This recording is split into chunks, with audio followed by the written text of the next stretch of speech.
Welcome back. Of course, we're to dive back into the big news of the day, the Trump indictment, the details we've learned today, and much more. Joining us now to talk more about it, former Assistant U.S. Attorney and always game to join us here on the Final Five, David A. Katz, up late with us tonight. Good to see you again, David. Great to be with you, Jim. We know that the news of the indictment came down yesterday. It was unsealed this afternoon. Based on what you've seen so far, what stands out to you? Well, what stands out is this accusation that the former president played fast and loose, that he was so cavalier with our nation's top military and intelligence secrets. You know, people risk their lives to not only obtain that information, but to keep that information safe from our enemies and people who would exploit it against the national security. And former President Trump just seemed to not take that into account. He seemed to not only wrongfully retain those documents and take them with him when he went down to Mar-a-Lago, but he seems to have had them strewn about haphazardly, sitting in his desk, some sitting in the bathroom. And then instead of just saying, oh, my bad, and giving them back, you know, there's, of course, all of this history that we knew before, but it's much more granularly detailed in these 37 counts.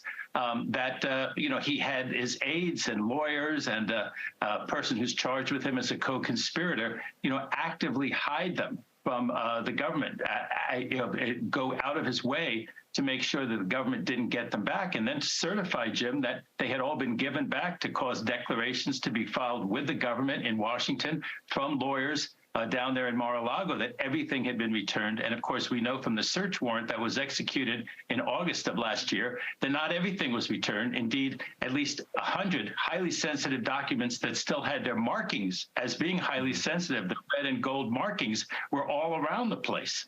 Well, obviously, as you know, as you well know, we are in a legal system where you are innocent until proven guilty. The former president has maintained his innocence, but one thing that he and all of his support, I shouldn't say all of them, but many of his supporters, especially the high-profile ones, they've been drawing parallels to what we saw with this rash of the likes of former Vice President Pence, President Biden, even going back to Hillary Clinton with how they handled different information, confidential information, secret information. That doesn't seem to necessarily draw many parallels here, though. Well, Jim, I think the reason that it doesn't draw parallels, and let's talk about his own Vice President Pence and about the current President Biden, they seem to really have ended up with those documents by accident, both of them having been vice presidents.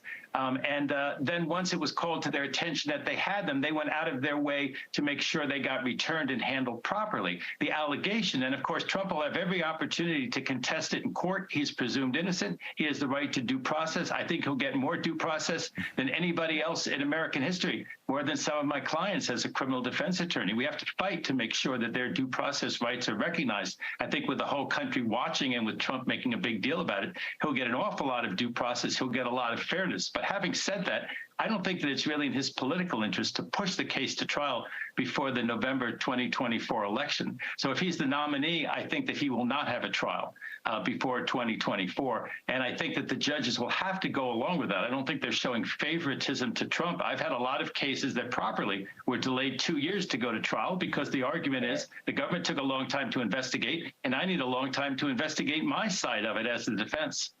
There was some news that came out today. It appears Judge Aileen Cannon is going to be the one handling the trial, at least initially, and I was wondering why that name sounded so familiar to me. She was the one that had blocked the special master months and months ago from reviewing some of the documents that were seized in these various raids, if you want to call it that.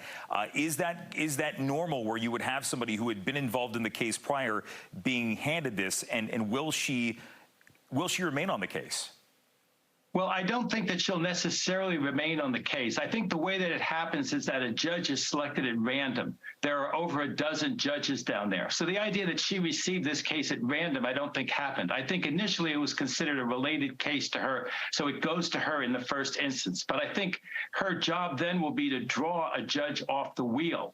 And so she'll probably be the related case judge under one interpretation. There'll be another judge who'll be the random judge. Those two judges will have to decide whether the case will go to Cannon or go to the other judge. If the other judge says, you know, it ought to stay with me and not go to you, Cannon, but Cannon says, no, it ought to come to me, the Trump-selected judge, then I think the chief judge down there will have to say it'll go to this one or that one or to still another one. Maybe it'll stay with the chief judge. So she won't necessarily be the judge, but there's some consternation because, as you said, she looks like the judge that Trump not only appointed, but who ran to get that decision. Then she was roundly reversed by the 11th Circuit unanimously.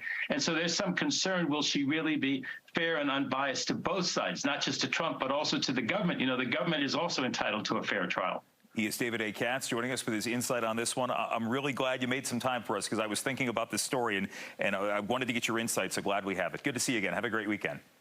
So great to be with you, Jim. All of you have a great weekend, too. And the final